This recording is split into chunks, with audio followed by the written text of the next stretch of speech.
जय हिंद दोस्तों, I welcome you all to वैथ्स आईएएस। माय डियर फ्रेंड्स, आज इस टॉपिक पर मैं आपके साथ डिस्कशन करने जा रहा हूं। वो लगातार पिछले 2 दिनों से बहुत चर्चा में बना हुआ है and this topic is very important. Reason is कि ये जो घटना घटी है, आप घटना कह लें, दुर्घटना कह लीजिए या कॉन्स्पिरेसी है, अभी फिलहाल इस पर डिस्कशन चल रहा है, ये तो मैटर ऑफ डिबेट है, लेकिन इसका इंटरनेशनल रिलेशंस पर बहुत जबरदस्त इंपैक्ट जो है आने वाले दिनों में हमें देखने को मिलेगा। संडे को एक न्यूज आती है कि जो ईरान के राष्ट्रपति हैं इब्राहिम रईसी, जो अजरबैजान गए हुए थे और जब वो वापस आ रहे थे तो उनका जो प्लेन था उसका संपर्क जो है वो टूट जाता है। उनके कॉन्वॉय में 3 जो है हेलीकॉप्टर्स, चॉपर्स जो है वो चल रहे होते हैं और जिस चॉपर में वो बैठे होते हैं वो चॉपर मिसिंग जो है वो हो जाता है और फाइनली जो है फिर उसका जो कम्युनिकेशन है वो टूट जाता है और ये न्यूज़ चलती है कि ईरानियन राष्ट्रपति इब्राहिम रईसी जो है वो मिसिंग कर रहे हैं। और जब ये न्यूज़ आती है तो आप देख सकते हैं कि लगातार उस दिन जो है ये न्यूज़ चली कि रईसी, ईरानियन राष्ट्रपति रईसी स्टिल मिसिंग। और जब ये न्यूज़ आई मीडिया में कि रईसी जो है वो मिसिंग है तो एक दौर शुरू हुआ प्रार्थनाओं का, एक दौर शुरू हुआ उनकी सलामती का। ईरान के अलग अलग स्ट्रीट्स में, अलग अलग जगहों पर लोगों ने प्रार्थनाएं करनी शुरू की, प्रेयर करनी शुरू की अपने राष्ट्रपति के लिए। मस्जिदों से दुआएं मांगनी शुरू की गई कि राष्ट्रपति जो है ईरान के वो सलामत रहें। लेकिन अनफॉर्चुनेटली मंडे आते आते ये कंफर्म हो गया कि ईरानियन राष्ट्रपति Ebrahim Raisi has been killed in helicopter crash. और you can say that Iranian राष्ट्रपति Ebrahim Raisi is no more, is dead. अब ये जो उनकी हत्या या उनकी मौत जो भी हुई है, इसमें अलग अलग डायमेंशंस निकल के आ रहे हैं। अलग अलग डायमेंशंस ये निकल के आ रहे हैं कि बहुत सारे लोगों का कहना है कि ये एक्सीडेंट नहीं है, ये दुर्घटना नहीं है, ये एक कॉन्स्पिरेसी है और इस कॉन्स्पिरेसी के पीछे या तो अमेरिका शामिल है या तो इसके पीछे इजराइल शामिल है। और ये भी हो सकता है एक कॉन्स्पिरेसी, एक डायमेंशन जो है, एक थ्योरी जो है वो भी निकल के आ रही कि कहीं इसमें ईरान के इंटरनली लोगों का हाथ तो नहीं है। हम लोग उस पर भी डिस्कशन करेंगे, एक एक डायमेंशन को उठाएंगे कि ऐसा क्यों कहा जा रहा। बट अब पहला क्वेश्चन ये उठता है कि इब्राहिम रईसी साहब जो है वो अजरबैजान क्या करने गए थे। तो एक्चुअली में अजरबैजान, आप देख सकते हैं कि ईरान का एक बॉर्डर कंट्री है अजरबैजान, और इसी बॉर्डर पर जो है अजरबैजान और ईरान के ही बॉर्डर पर एक डैम का इनॉग्रेशन करने वो गए थे। और डैम के इनॉग्रेशन के बाद जब वो वापस आ रहे थे तो उनका जो प्लेन है वो एकदम बॉर्डर पर, ईरान के और अजरबैजान के बॉर्डर पर बहुत ही डेंस फॉरेस्ट एक एरिया है और वहां पर वो जो प्लेन है वो क्रैश हो जाता है। ऐसा कहा जाता है कि खराब मौसम की वजह से उसकी हाई लैंडिंग कराई गई और फाइनली वो क्रैश हो गया, उसका संपर्क टूट गया और उस प्लेन में जितने लोग भी बैठे थे, उस हेलीकॉप्टर में जितने लोग भी बैठे थे, including the president of Iran as well as the foreign minister of Iran, सब के सब मारे गए। और क्योंकि घना कोहरा था, बारिश लगातार हो रही थी, अब क्वेश्चन ये उठता है जब इतना मौसम खराब था तो पायलट ने हेलीकॉप्टर को क्यों उड़ाया, पायलट ने क्यों जो है उसको मना नहीं किया। खैर इस पर अपने अपने व्यूज हो सकते हैं, क्योंकि देखिए ऐसा है कि लास्ट जो डिसीजन होता है वो तो पायलट का ही होता है, बट कभी कभी पायलट पर भी इतना प्रेशर क्रिएट कर दिया जाता है कि वो फोर्स हो जाता है टू फ्लाई। खैर लेकिन प्लेन क्रैश हुआ और प्लेन क्रैश होने के बाद जो है वो फाइनली उनकी डेड बॉडी रिकवर की गई बहुत ही डेंस फॉरेस्ट एरियाज में। अब इसी पर जो है अपनी अलग अलग थ्योरीज निकल करके आती हैं। आप देख सकते हैं ये हादसे वाली जगह है जहां पर वो प्लेन क्रैश हुआ और ये अनफॉर्चुनेट इंसिडेंट जो है एक अकर करता है। ये एक जो है ड्रोन से ली गई तस्वीर है, जो कि टर्की के ड्रोन से जो है एक इमेज निकाली गई और फाइनली जब ये इमेज आई तब जाकर के ये क्लियर हुआ कि जो प्लेन है वो क्रैश हो चुका है, वरना उससे पहले मिसिंग ही देखा जा रहा था और तलाश की जा रही थी कि इब्राहिम रईसी जो है वो सलामत हो, मिल जाए। लेकिन फाइनली जब ये टर्की के ड्रोन की इमेज आ गई तो ये ऑलमोस्ट क्लियर हो गया that the helicopter, the chopper has been crashed. ना आप देख सकते हैं ये बहुत ही डेंस फॉरेस्ट एरिया है जहां पर ये चॉपर इनका जो है वो क्रैश होता है। तो बहुत ही कोहरा, एकदम घना कोहरा छाया हुआ था और बारिश भी हो रही थी लगातार, इसके लिए इसीलिए रेस्क्यू ऑपरेशन में बहुत टाइम लग गया, बहुत देरी लग गई और फाइनली जो है ये अनफॉर्चुनेट न्यूज जो है हम सबके सामने आती है। अब सबसे पहला जो क्वेश्चन मार्क लग रहा है वो ये लग रहा कि जो हेलीकॉप्टर ये यूज कर रहे थे उस हेलीकॉप्टर की क्या इतनी कैपेसिटी थी कि वो इस तरीके के जो है प्लेन मतलब फ्लाई कर सकता था या इस तरीके का वो कॉन्वॉय कैरी कर सकता था। तो मैं यहाँ पे आपको बता दूं, तो जिस हेलीकॉप्टर में इब्राहिम रईसी जो है वो ट्रेवल कर रहे थे that is basically known as Bell 212 helicopter. Now this is very important, Bell 212 helicopter, और ये दशकों पुराना है, ये 60 के दशक का बना हुआ हेलीकॉप्टर है, अमेरिकन बिल्ड हेलीकॉप्टर है। इसमें जो वीआईपीज होते हैं वो भी ईरान के मूव करते हैं, प्लस कभी कभी इसका यूज जो है वो और भी कुछ कामों के लिए कर लिया जाता है। अब क्योंकि ये दशकों पुराना है तो क्वेश्चन उठा कि 60 के दशक का हेलीकॉप्टर है और ये 2024 चल रहा है, तो ईरान के राष्ट्रपति इतना पुराना हेलीकॉप्टर क्यों यूज कर रहे थे। देखिए 1979 के बाद जब इस्लामिक रेवोल्यूशन ईरान में हुआ तो ईरान और अमेरिका के रिलेशंस जो हैं वो बहुत खराब होते चले गए और प्रेजेंटली आप देखेंगे तो अमेरिका ने ईरान के ऊपर सैंक्शंस लगा रखे हैं। No due to those sanctions Iran का जो सिविल एविएशन डिपार्टमेंट है या ईरान का जो एक तरीके से आप कह लीजिए जो एयरफोर्स है उनकी, वो बहुत ही बुरी हालत में, इन अ वर्स्ट सिचुएशन। नई टेक्नोलॉजी ईरान को मिल नहीं पाती, इसीलिए इस हेलीकॉप्टर का मेंटेनेंस वगैरह भी जो है उतना अच्छा हो नहीं पाया जितना अच्छा एक राष्ट्रपति के हेलीकॉप्टर का होना चाहिए। भाई एक प्रोटोकॉल होता है जब किसी भी देश का जो है राष्ट्रपति मूव कर रहा होता है। तो इतना पुराना हेलीकॉप्टर उन्होंने इसीलिए यूज किया क्योंकि उनका जो एक तरीके से जो एयरफोर्स कह लीजिए या सिविल एविएशन डिपार्टमेंट कह लीजिए वो बहुत बुरी हालत में है और क्योंकि अमेरिका के सैंक्शंस की वजह से, इसीलिए इस हेलीकॉप्टर में तमाम वो दिक्कतें आई होंगी और एक फॉरेस्ट एरिया में जाकर के फाइनली ये क्रैश हुआ अजरबैजान और ईरान के जो है बॉर्डर पर। तो अब हादसे में उस पूरे प्लेन में, उस पूरे हेलीकॉप्टर में ये माना जाता है कि 12 लोग जो है वो सवार थे, ठीक है, और फाइनली जो है उसमें 9 लोगों की जो है वो डेथ हो जाती है और कुछ इंपॉर्टेंट लोग हैं जिनकी डेथ उस हेलीकॉप्टर क्रैश में हुई, जिसमें ईरान के राष्ट्रपति इब्राहिम रईसी साहब हैं, प्लस आपके विदेश मंत्री साहब हैं, उनकी भी डेथ हो जाती है, मतलब कोई भी उसमें बचा नहीं। अब क्वेश्चन एक ये भी उठता है कि 3 हेलीकॉप्टर जो है वो कॉन्वॉय में चल रहे थे, फिर आखिरकार में इन्हीं के हेलीकॉप्टर के साथ ऐसी घटना क्यों घटी और इन्हीं के हेलीकॉप्टर में जितने लोग बैठे हुए थे उन्हीं सबकी डेथ हुई, क्योंकि 2 हेलीकॉप्टर सेफली पहुंच गए ईरान और यही एक हेलीकॉप्टर है जिसके साथ ये इंसिडेंट जो है या ये एक्सीडेंट जो है वो होता है। अब क्वेश्चन ये उठता है कि एक ही हेलीकॉप्टर में सारे वीआईपीज क्यों बैठे थे।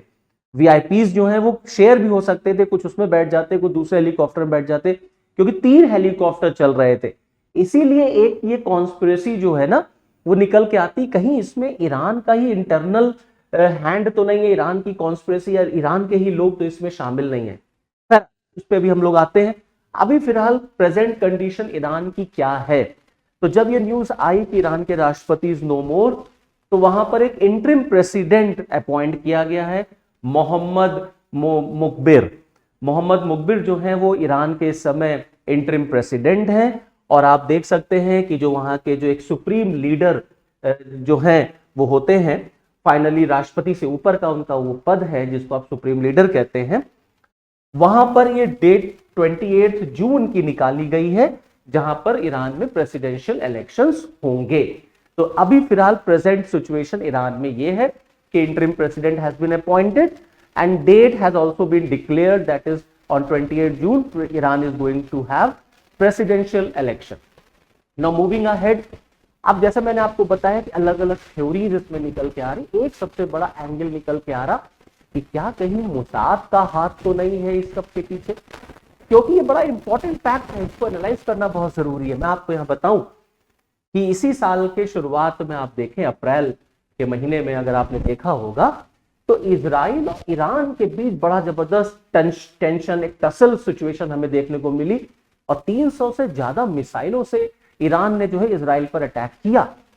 अब उसके बाद जिस तरीके से ईरान और इजराइल के जो रिलेशंस हैं वो टेंस्ड हुए, तो ये एक कॉन्स्पिरेसी या एक एंगल ये निकल के आता है कि कहीं इस प्लेन क्रैश के पीछे मोसाद का हाथ तो नहीं है, क्योंकि मोसाद को माना जाता है डेडली और यू कैन से अ डेंजरस ऑर्गेनाइजेशन जो इन सब कामों को करने में बहुत माहिर है, जिसको माना जाता है कि अपने दुश्मनों को कभी माफ नहीं करता। लेकिन एक दूसरा एंगल ये निकल के आता है कि मोसाद ने आज तक किसी भी हेड ऑफ द स्टेट को नहीं मारा, मतलब उसने कोवर्ट ऑपरेशन चलाए हैं लेकिन हेड ऑफ द स्टेट के अगेंस्ट नहीं चलाए, जैसे टेररिस्ट वगैरह के खिलाफ चलाए हैं। इसीलिए इजराइल ने इसको डिनाई कर दिया है कि इजराइल का हाथ नहीं है, और इजराइल इस कंडीशन में भी फिलहाल अभी नहीं है कि वो ओपन बैटल के लिए जाए ईरान से। अब ईरान की तरफ से ये बिल्कुल बात आ रही है कि अगर ये प्रूफ हुआ कि इसके पीछे इजराइल है, मोसाद इन्वॉल्व है, तो फिर एक हम वॉर जो है बिल्कुल देख सकते हैं ईरान और इजराइल के बीच में, जिस तरीके के रिलेशंस अभी फिलहाल हैं। तो फिलहाल इजराइल ने तो मना कर दिया है कि इजराइल इस सब के पीछे बिल्कुल भी नहीं है। दूसरा जो एक एंगल निकल के आता है वो अमेरिका का निकल के आता है कि कहीं अमेरिका ने तो इस तरीके के कोवर्ट ऑपरेशन को अंजाम तो नहीं दे दिया, अमेरिका और इजराइल ने मिलकर के किया हो ये काम, क्योंकि ईरान और अमेरिका के रिलेशंस भी बहुत अच्छे नहीं चल रहे। अमेरिका ने ईरान के ऊपर न्यूक्लियर इशू को देखते हुए सैंक्शंस लगा रखे हैं और लगातार ईरान अमेरिका को, अमेरिका ईरान को धमकी देते हैं। तो कहीं ऐसा तो नहीं ये जो हेलीकॉप्टर क्रैश हुआ है ये खराब मौसम की वजह से ना हुआ हो, इसको हो सकता है ड्रोन से या मिसाइल से या किसी भी लेजर से हिट किया गया हो, अटैक किया गया हो और इसको क्रैश किया गया। तो ये भी एक कॉन्स्पिरेसी है कि इसमें कहीं अमेरिका का हाथ तो नहीं है।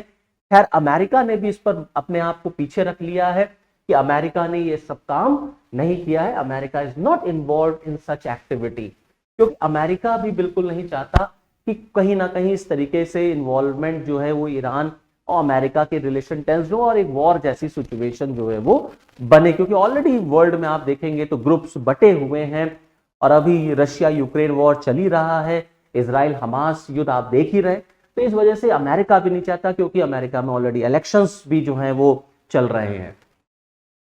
अब एक तीसरा एंगल ये निकल के आता है कि कहीं इजराइल का हाथ या अमेरिका का हाथ अगर नहीं है तो फिर किसका हाथ है?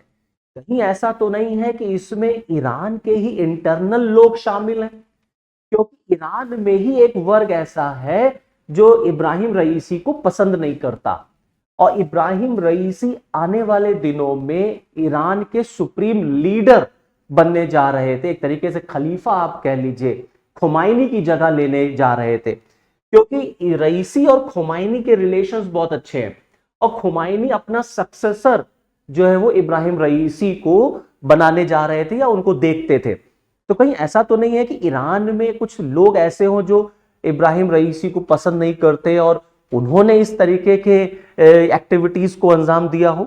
अब क्वेश्चन ये उठा, ऐसा क्यों होगा? ऐसा इसलिए होगा, मैं यहां पे आपको बता दूं कि आप ये देखिए कि अगर कुछ दिन पहले आपने अगर याद किया हो, अगर आपको पता हो, तो तमाम ऐसे इश्यूज ईरान में हुए जहां पर इब्राहिम रईसी को अटैक किया गया। क्लियर? जैसे फॉर एग्जांपल एक मूवमेंट ईरान में चला था हिजाब बैन वाला, गवर्नमेंट ने हिजाब को बैन कर दिया था वहां पर, ठीक है। अब हिजाब को लेकर के वहां पर जबरदस्त जो है मूवमेंट चला ईरान की सरकार की तरफ से, वहां पर हिजाब कंपलसरी किया गया। तो जो वहां की महिलाएं थी उन्होंने हिजाब को बैन, मतलब हिजाब के अगेंस्ट उन्होंने एक मूवमेंट चलाया। तो एक वर्ग ऐसा है जो इब्राहिम रईसी जिस तरीके से लॉज को इम्प्लीमेंट करते हैं वो उनसे खुश नहीं है, क्योंकि इब्राहिम रईसी को कहीं ना कहीं माना जाता है अगेंस्ट फंडामेंटल राइट्स, एक फंडामेंटलिस्ट लीडर के फॉर्म में इनको माना जाता है और इनको देखा जाता है that he is against human rights. तो वहां पर जो इब्राहिम रईसी के अगेंस्ट जो ह्यूमन राइट एक्टिविस्ट या जो फंडामेंटल राइट के जो लवर्स हैं उन्होंने एक आंदोलन छेड़ा था ईरान में। तो कहीं ऐसा तो नहीं है कि वहां पर कुछ इस तरीके के कॉन्स्पिरेसीज हो जो लोग इन्वॉल्व। इसीलिए मैं आपको यहां बताऊं कि आप देखिए कि एक तरफ तो वहां पर ईरान में बहुत ही एक तरीके से गम का माहौल है, बहुत दुख का माहौल है, ऑब्वियस सी बात है, ईरान के राष्ट्रपति की डेथ हुई है। तो एक तरफ से तो पूरा ईरान जो है वो दुखों में खोया हुआ है। दूसरी तरफ आप देखें, जब ये न्यूज आई कि ईरान के राष्ट्रपति की डेथ हो गई है, तो वहां पे तमाम ऐसे भी वीडियोस, ऐसे पिक्चर्स आए जहां पे लोगों ने फायर क्रैकर्स जलाए हैं, क्रैकर्स को फायर किया है। तो कहीं ना कहीं अब ये भी क्वेश्चन उठता है कि ऐसा क्यों हुआ, कि फायर वर्क्स वहां पे क्यों किए गए। लोगों ने इसको सेलिब्रेट किया है, तो इसलिए सेलिब्रेट किया क्योंकि वहां पर एक वर्ग ऐसा है जो ईरान के राष्ट्रपति को, इब्राहिम रईसी को पसंद नहीं करता, क्योंकि उनकी कुछ एक्टिविटीज इस तरीके से रही हैं, जो रिलीजियस डिक्टेटरशिप जिस तरीके से वो उभर के आए। तो इसी वजह से ये भी एक कॉन्स्पिरेसी निकल करके आ रही है कि कहीं ऐसा ना हो कि ईरान के ही इंटरनल लोग इसमें शामिल हो। तो खैर ये तो अब जांच का विषय है, जांच का ऑर्डर ऑलरेडी दे दिया गया है। अब आने वाले दिनों में पता चलेगा कि कैसे ये जो है प्लेन क्रैश हुआ। अब अगर आप देखें इस एक्सीडेंट को लेकर के तमाम अलग अलग जो है वर्ल्ड वाइड रिएक्शंस भी हमें देखने को मिले। जैसे फॉर एग्जांपल भारत के प्रधानमंत्री श्री नरेंद्र मोदी जी ने भी तुरंत रिएक्ट किया, क्योंकि आपको पता है कि ईरान और भारत के रिलेशंस जो हैं वो बहुत अच्छे हैं। अभी हमने चाबहार पोर्ट पर 10 साल का एग्रीमेंट भी साइन किया था। तो नरेंद्र मोदी साहब ने तुरंत जो है अपना एक्सप्रेशन किया कि डीपली सैडेंड, काफी दुख हुआ इस बात से कि जो है इब्राहिम रईसी अब नहीं है। दूसरी तरफ पुतिन, रशिया के रिलेशंस ईरान के साथ बहुत अच्छे चल रहे हैं, क्योंकि एक ट्रायंगल सा बन रहा है, रशिया, ईरान एंड चाइना। तो पुतिन ने भी बोला that Putin calls Iran's Raisi true friend of Russia, सच्चा दोस्त जो है वो पुतिन ने रईसी को बोला है। दूसरा, चाइना के राष्ट्रपति शी जिनपिंग ने भी he called the tragic death of Raisi a great loss to the Iranian people as well as to the Chinese people. Pakistan की तरफ से भी तुरंत जो है रिएक्शन आया, क्योंकि अभी कुछ ही दिन पहले जो है वो इब्राहिम रईसी पाकिस्तान के दौरे पर गए थे। तो आप देख सकते हैं कि दुनिया भर से तमाम रिएक्शंस जो हैं वो हमें देखने को मिल रहे हैं।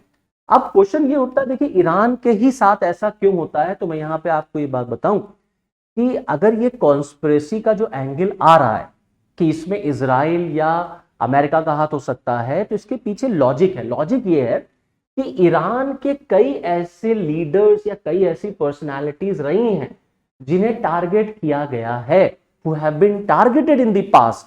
For example, एक बहुत famous personality of Iran that is Qasem Sulemani.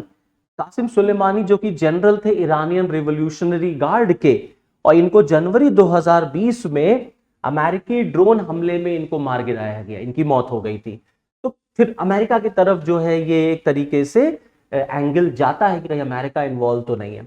वहीं आप देखेंगे ईरान के जो शीर्ष, जो टॉप मोस्ट परमाणु वैज्ञानिक हैं मोहसिन साहब, उनकी नवंबर 2020 में रिमोट कंट्रोल्ड मशीन गन से हत्या कर दी गई थी। इसी वजह से कॉन्स्पिरेसी का एंगल जो है वो लग रहा है इसमें। फिर आप देखिए आपके रजी मौसवी जो हैं, जो कि जनरल थे ईरानियन रिवोल्यूशनरी गार्ड के, दिसंबर 2023 में दमिश्क में इजरायली मिसाइल हमले में हत्या कर दी गई थी। इजराइल जो है इसमें इन्वॉल्व पाया गया था, इसी वजह से इजराइल का, मोसाद का जो है नाम इसमें आ रहा है। फिर आप देखेंगे मोहम्मद रजा जहेदी। तो मोहम्मद रजा जहेदी ये सीनियर कमांडेंट थे कुद्स फोर्स के। अप्रैल 2024 में सीरिया के दूतावास में इजरायली एयर स्ट्राइक से इनकी जो है वो मौत हो गई। तो तमाम ऐसे लोग आप पाएंगे जहां आप देखेंगे कि इजराइल के कई ऐसी एक्टिविटीज रही हैं, कई ऐसी पर्सनालिटीज रही हैं जिनको अटैक किया गया है। तो इसी वजह से तमाम ऐसे एंगल्स इसमें नजर आ रहे हैं कि कहीं ये एक्सीडेंट ना हो करके कहीं इसको अटैक तो नहीं किया गया।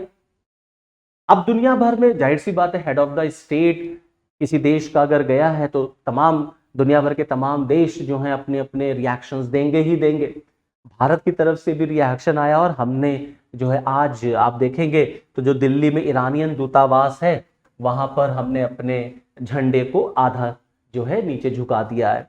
ईरान में तो 5 दिन का राष्ट्रीय शोक है, भारत में भारत सरकार ने 1 दिन का राष्ट्रीय शोक डिक्लेयर किया है, और दिल्ली में ईरानियन दूतावास पर हमने अपने नेशनल फ्लैग को जो है वो आधा झुका दिया है, ये दिखाने के लिए कि भारत और ईरान के रिलेशन जो हैं वो कितने अच्छे हैं। ठीक है, अब आगे अगर हम मूव करें तो आप देखेंगे कि तमाम ऐसी बातें निकल करके आ रही हैं जिसको आप नज़रअंदाज बिल्कुल भी नहीं कर सकते। खैर ये आने वाला समय बताएगा कि किस तरीके से या कौन इसमें इन्वॉल्व है, क्या इजराइल इसमें इन्वॉल्व है या अमेरिका इसमें इन्वॉल्व है या इंटरनल हैंड्स इसमें इन्वॉल्व हैं ईरान के खुद के। तो अब ये तो जांच का विषय है, आने वाले दिनों में जांच के ऑर्डर्स हो ही चुके हैं जैसा मैंने आपको बताया। अब जांच में क्लियर होगा कि फाइनली क्या हुआ था। So this is all from this video lecture. Okay, thank you and जय हिंद।